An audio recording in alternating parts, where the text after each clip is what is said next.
Easy game day queso dip. We're going to start with 1 can of regular Rotel, leave the juices in. And here's half a block of room temperature cream cheese.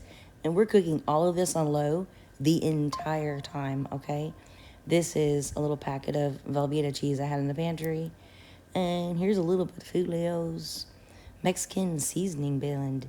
And while that's starting to think about melting, let's go ahead and cut up our avocado. And I'm using a butter knife so I don't cut myself or through the skin. And I'm going to add just a little squeeze of lemon juice just to keep it from turning brown until the cheese is done. Oops, that's a lime. Sorry. Don't forget to keep stirring occasionally. And we're getting there. Now we're going to add 1 cup of this 4-cheese mix. Sargento is one of the only brands that I recommend using from a bag. If not, shred your own. This is actually shredded pepper jack cheese I shredded myself. It was left over in the fridge, so I'm using that up. And yes, that came out really yummy. A little bit more Julio's Mexican seasoning, give it a mix. And then here's a touch of cilantro, dried cilantro.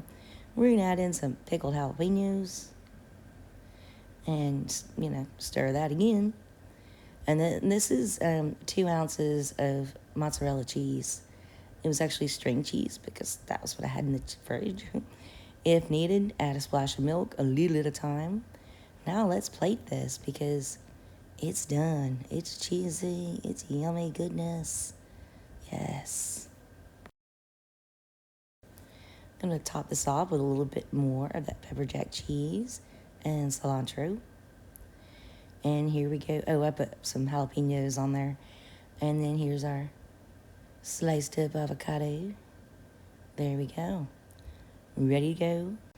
Also, if you haven't seen my easy bean dip video yet, go watch that next. It's one of my favorites. Have a blessed night, everybody.